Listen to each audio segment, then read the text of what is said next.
Today I fucked up by spending $1,200 at the bar. Obligatory. This didn't happen today, but allow me to share one of my stupidest moments with you. Reddit.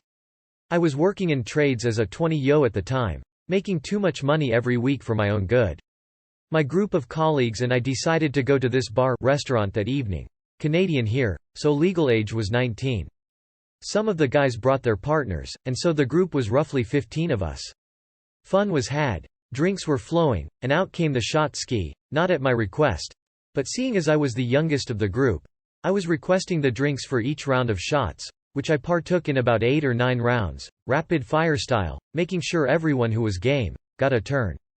Me, not having an ounce of food in my stomach, and now starting to feel the effects of multiple shots in rapid succession, decided to ask the waitress for my bill as I knew the night was not a long one for me.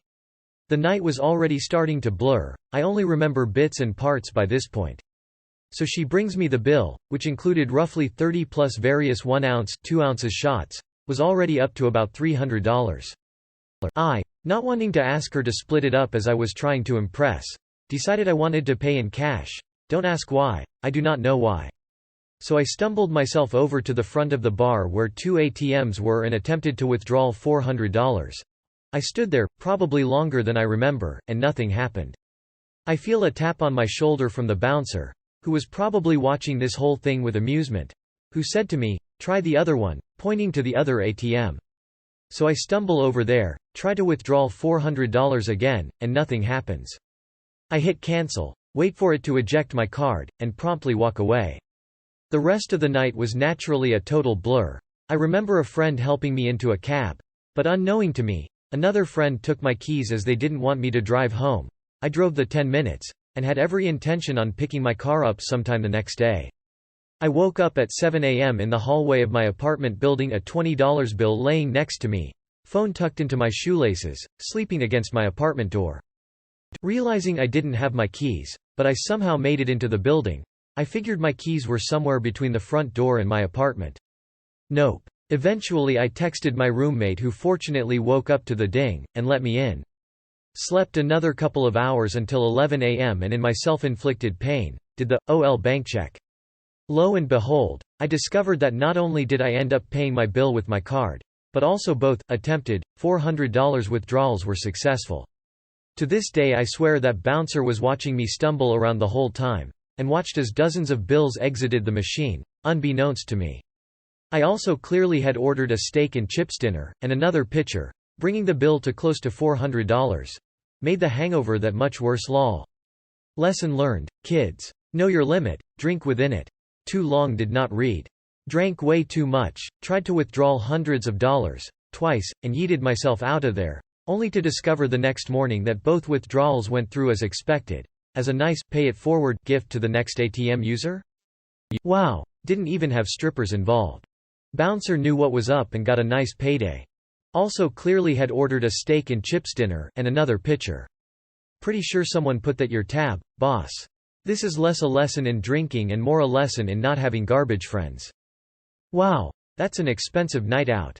Definitely a lesson learned about knowing your limit. Used to happen to me all the time. Today I fucked up by serving a customer a glass of soy sauce. This actually happened a while ago but has scared me so much that I think about it years later every time someone orders a glass of red wine. When I was 18 I started working my first server job at a local family-owned Japanese sushi restaurant. It was pretty small scale. 10/12 tables and I was the only server as they didn't get much business. The restaurant was owned by an old woman but her son and daughter ran the restaurant by this point, although she still worked in it. They also all lived in a house nearby. They frequently transported things back and forth between their house and the restaurant. They kept a lot of storage at their house but also just took home food or supplies to use at their house. I worked there for a few months and one night a table ordered a glass of Cabernet. We keep the red bottles on a different spot in the restaurant compared to the whites that we keep in a fridge in the kitchen. I was busy, so rather than walk to the other end of the restaurant I grabbed a nearly full bottle of Cabernet on the end of the sushi bar, a spot I would learn later they usually kept some of their personal things on. I poured the glass and brought it to the customer, who was a woman with her family. I was stopped by them a minute after and she told me her wine did not taste good at all, bitter and salty. Her husband said it didn't even taste like wine but more like soy sauce. I exchanged puzzled looks with them and apologized and took the glass away and said I would open a new bottle for them. I walked over to my boss, the son, who is a sushi chef, along with an old man who is part of their family. I told them they said the wine tasted bad and they were dismissive and just told me to get a new glass for them.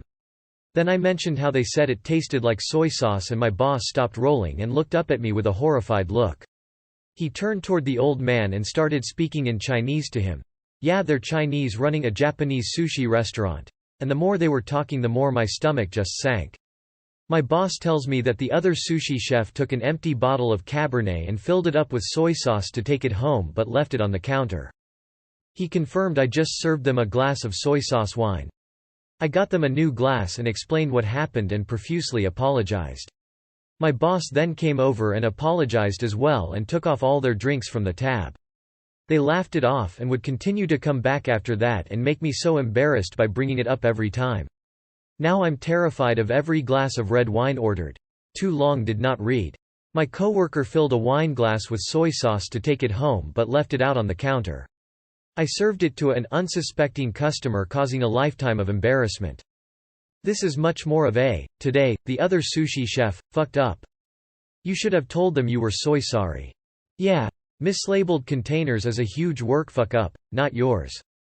You got repeat customers. I'd say you came out ahead despite the fuck up. How do you not smell the difference the moment you open up the bottle? Both red wine and soy sauce are quite aromatic. I'd have smelled that bait and switch instantly. Today I fucked up by getting outrageously drunk at school and throwing up everywhere. I got to school today and this girl invited me to drink with her during interval, morning tea. And I said sure, why not, first fuck up. We go to a classroom where multiple people saw us drinking. The vice in question was very strong whiskey. I keep gulping it down over and over, and I don't stop myself because I feel fine. I also thought I had a high tolerance, which is now dubious. Eventually things get better and I feel happy. The bell rings and I walk to class, the walls slightly spinning around me. I take a seat and laugh a lot, joke around with people around me, and giggle. Which is the polar opposite of how I normally am. I think I put my hand up to answer a question, but God knows what answer I gave. My memory is a bit hazy. The bell rings, and biology is over, so I stand up and walk outside with my head absolutely spinning. The girl informs me she finished the rest of the very sizable bottle she brought and gets uncomfortably close to me. As I walk out the door, vomit rushes up my esophagus, and I hurl into a trash can in the middle of a crowded hallway. I can't remember much else other than cleaning myself up in the bathroom and heading to my next class, which was chemistry. In chem I can't remember what I did for most of the period, other than throwing up in my bag and traumatizing the girls sitting behind me. I stumble to the nurse's office, finally, and take a seat. I don't know how long I waited, just that I got pushed up the line because I looked like shit apparently.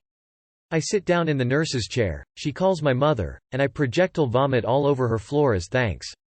I sit in shame until I get picked up, go home, and go to sleep after a shower. The girl I was with also started throwing up when I got home. They found the whiskey on her, so they know she's 100% drunk. The principal calls my mother and asks me if I'm intoxicated, and my very Muslim mother says no, my precious son does not drink. I've been called into a meeting on Friday with the leadership team of my school to make some statement now, with my mother alongside. My father got a call saying I wasn't well in the morning, and on his way home from work afterwards he was distracted because of me and rear-ended a new BMW. I told both my parents I was drunk, which was a great experience. Now I don't know what the fuck is going to happen with school, because I need the school support to go to university next year. Oh, and every student knows I was drunk off my ass. Too long did not read. Got drunk, threw up everywhere, went home, blacked out. Maybe fucked my chances of going to uni, so now I'm ruminating over my life. Edit. Got a 3-day suspension. A girl in question probably likes you, by the way. Your father needs to pay attention to the road regardless what kind of conversation he's having on the phone. To preface this, I'm also from a Muslim family. Mate, why'd you even think drinking at school? Open mouth smile. I'd have made sure to have a game plan to sleep it off and extra deodorant, perfume and brush your teeth thoroughly before going back home. Nice creative writing, mate. Your dad rear-ended someone because of himself. That's not your fault. This was a mistake, sure, but not a crime. Lesson learned. Be careful with your alcohol next time. Today I fucked up by making lime-scented sunscreen. I love the smell and taste of limes, it reminds me of summer and makes me feel happy. A while back, I wanted to have a lime-scented sunscreen. In my mind I was going to go to the beach and be imagining myself in some kind of tropical getaway. So, the night before my beach outing, I get a new bottle of sunscreen, and I add a bit of fresh lime juice to it until it smells appropriately like limes. I go to bed that night completely unaware of the horrors that await me. I go to the beach, put on my sunblock and I sit out in the warm sunlight, just peacefully listening to the waves. A little over an hour passes and I start to notice a slightly painful sensation coming from my skin. So in my infinite wisdom, I put on more of my sunscreen. Another 45 or so minutes pass and my skin is really starting to hurt. I decide it would be for the best if I get into my car for a bit to protect myself from the sun. Over the next half an hour I can see my skin turning red, the beginnings of blisters everywhere, and my skin is on fire. I start to panic, the pain getting worse and worse all over my body. I call my friend telling them I'm in trouble. By the time my friend arrives, I am red all over and completely immobilized by the pain. Thinking I'm in some kind of severe allergic reaction, they take me to the emergency room. The response is nearly immediate and I get assessed in the burn unit. Second-degree sunburn over a majority of my body. Admitted into the ICU. Discussions about skin grafts are had but are luckily not needed thanks to the care of my doctors. Now then, how does such a thing come to be? Well, it turns out that my favorite fruit contains something called furocumarin. This fun little compound can cause skin to burn incredibly quickly when exposed to sunlight. And I rubbed it all over my body before sitting out in the sun. Even to this day I'm still covered in burn scars. I barely go outside anymore unless I'm clothed head to toe, and I haven't had a lime ever since. Too long did not read. I put lime juice in my sunscreen before going to the beach and got second-degree burns over a majority of my body. The moment I read the title, I immediately knew. So sorry that happened to you. I hope you continue to heal, both physically and emotionally, from this terrible experience. This happens to people vacationing in tropical locations because of limes in their drinks. It's called margarita burn. You put the lime in the coconut, not the sunscreen. I was today years old when I learned that lime juice causes severe skin burns. Benefit of being a beer drinker, as opposed to margaritas, I guess. My mom squeezed limes in her margaritas at the river and got burns on her hands and was super freaked out not knowing what it was, and went to 2 dermatologists who didn't know what was, and the third very wise dermatologist asked her, "Have you been touching limes any time recently?" And she remembered the limes at the river? And the mystery was solved.